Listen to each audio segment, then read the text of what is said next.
people, you're welcome back to my channel. You're watching me for the first time. My name is 𝐋𝐈𝐊𝐄 and I'm super excited to have you all amazing people on this channel. So today we'll be checking out this one titled Why Finland Built an Underground City. Wow, I am so excited. I really can't wait to check this out, to see the reason Finland have an underground city like. Wow, when I saw this I was like, really? An underground city? Like, I'm so excited. Let's not waste so much time. Let's dive into it. Beneath the capital of Finland lies a massive network of bunkers and tunnels spread out all across the city. It's so vast that it can fit about 150% of Helsinki's entire population. You may be asking yourself why something like this is even needed, but if you zoom out of Helsinki, it'll become obvious why. Finland shares a 1,340-kilometer border with Russia, and their past, to say the least, isn't an amazing one. Look no further back than World War II, when the Soviet Union invaded Finland in what is now known as the famous Winter War. Even though Finland embarrassed the Soviet Union in the war, Helsinki was still ultimately bombed heavily, and Finland also ended up losing 9% of their territory to the USSR with the Moscow Peace Treaty. It's safe to say they haven't been on amazing terms since. However, it's been pretty stable. For the past few decades, Finland has had to walk the line between Soviet and Western influence. They adopted an unwavering stance of neutrality and stayed out of NATO in order to maintain a buffer between the organization and the Soviet Union, as well as to avoid antagonizing them in any way that could potentially be used as an excuse to ignite a conflict. It was during the height of the Cold War, though, that Finland realized not even neutrality could save them from the Soviet Union. When the US and the USSR edged closer to mutually assured destruction in the 1960s, the Finnish government was well aware of their country's proximity to Moscow, and therefore the risk of nuclear fallout. So they wanted to be prepared for the worst. This set about the beginning to extensively build below the surface in the event of a disaster. As a result of these conditions, today Helsinki has a fully functioning underground network, located on varying levels 30 to 60 meters under the surface. Wow, that's so sad. R.I.P. to those that lost their lives during the Winter War. So sad. And to the Finland Army, shout out to you all. You all are kings. You all are heroes. You all are legends. Helsinki has almost 10 million square meters of underground spaces with a 200-kilometer tunnel network. That's enough space to store 50,000 double-decker buses. The thing is, though, their underground network is so vast and incorporated with civilian life that some people even call it the underground city instead. Take, for instance, the Merihaka bunker. This is what it looks like. Indoor playgrounds, sports centers, and even a cafe. It may not look like a shelter, but in less than 72 hours, it can certainly become one. This is its entrance. 2 layers of cobalt blue blast doors, each a foot thick. One is designed to withstand the blast of a literal nuclear bomb, the other to seal off the atmosphere. In an emergency, the bunker can be filled to its capacity of 6,000 in an estimated 20 minutes. It also has bunks for 2,000 people to use in 8-hour shifts, as well as sanitation facilities. In rooms off to the side closed to the public are electricity generators, air filtration systems, and other survival essentials. There's also enough water to last for 3 weeks, due to an underground water reservoir 40 meters deep under downtown Helsinki containing enough water to fill 14 Olympic-sized swimming pools. It has everything, and there's almost no trace of it on the surface either, because this entire bunker is 25 meters under Hakaniemi Market Square, which is just a normal, popular place to go get coffee and shop. Also, just because these places are underground doesn't mean they're barely used in peacetime. For example, the world's largest underground bus station, 𝐿 bus station, transports 170,000 people a day.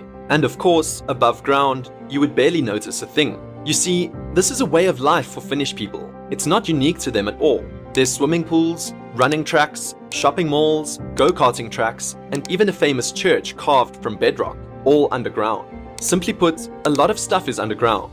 It's almost built into their culture. So much so that Finnish law requires every apartment and work building with a floor area of at least 1,200 square meters to have a civil defense shelter. During peacetime, they're obviously used as storage space or for recreational purposes, but it's required that these shelters can be completely emptied and be used as a bomb shelter within, again, just 72 hours if danger arrives. These aren't just basic shelters either that we're talking about. I mean, they're outfitted with self-contained power and ventilation systems, water tanks, medicine, tools, and airtight metal doors, just to name a few things. There also must be enough food and water, air filtration, and other systems to last for at least 3 days. As a result of this law, Finland has over 54,000 bomb shelters scattered around the country, and Helsinki over 5,500, creating this vast underground network. Approximately 85% of these are private shelters in individual buildings, and the public shelters are even more war-ready.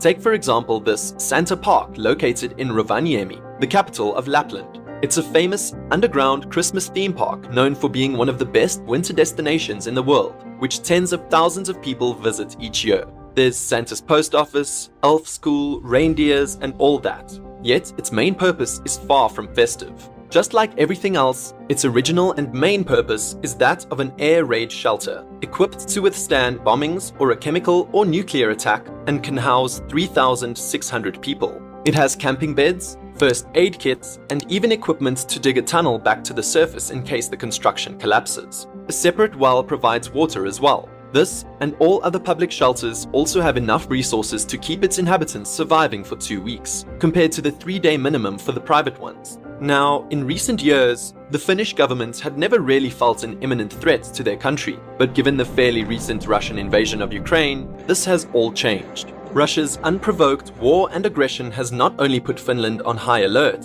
but they also did the one thing they weren't supposed to do: apply to NATO.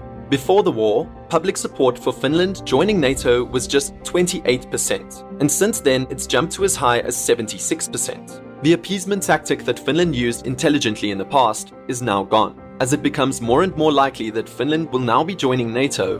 Well, you see, one thing I noticed, Finland is a great country. Finland is a totally great country.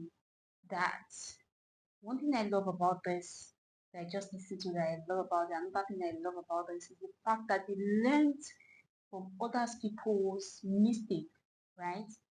To build yourself ahead. It's not like they are fighting, they are ready for war, or they want war. But they learned from other people what has happened in the past to like prepare themselves for the unknown. And this is totally great. This is a very smart move. Shout out to the Finland government for this beautiful one, this wonderful move. It is really great. This shows that their citizens comes first.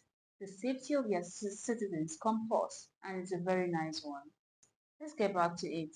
Moscow's reaction to this is actually exactly what Finland has been preparing for all these years. Well, sort of. See, the reaction to this ascension has been varying in terms of seriousness. Russia's Deputy Foreign Minister Sergei Ryabkov said Finland joining would be a grave mistake with far-reaching consequences, while Overlord Putin has said it was not as serious, saying their relationship with Finland is different than Ukraine's, and that they have no territorial issues or disputes. But he did say that there will definitely be tension, and more importantly, joining NATO would be a mistake. Make of that what you will. Regardless of this though, Finland is definitely prepared in the event of an attack. So let's say Russia does do just that.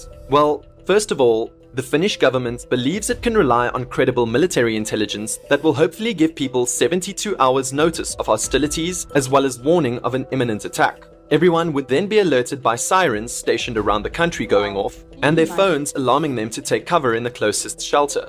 Finally, citizens would descend into the tunnels through covert entrances on the streets above. It's a pretty solid plan. And if we're playing this what-if game of Russia attacking Finland, then honestly Finland might also be set above ground as well, at least for some time. While the nation of 5.5 million has a wartime strength of just 280,000 troops, it did not abolish military conscription for males as many other Western nations did after the end of the Cold War. Meaning in terms of reserves they can mobilize, that number is closer to 900,000. 6% of their entire population. For comparison, that'd be like 20 million people being in the US Army Reserves. Finland also has the largest artillery capability in Western Europe and spends 2% of their GDP on defense, a higher level than many NATO countries. I'm not saying Finland would win in the end, but to be fair, they were able to inflict severe casualties on the Soviet Union during the Winter War and hold them off. So who knows how long they'd last this time. Now, not only does Helsinki have probably one of the largest and most comprehensive subterranean city systems in the world for its size, but it actually might be branching out of Finland itself. Earlier, I mentioned that Helsinki has a 200-kilometer underground tunnel network, but that won't be the end of it. There's plans for it to be expanded across the Gulf of Finland to connect the city of Helsinki and Tallinn, the capital of Estonia, via a 100-kilometer-long undersea rail tunnel for a cost of almost $15 billion.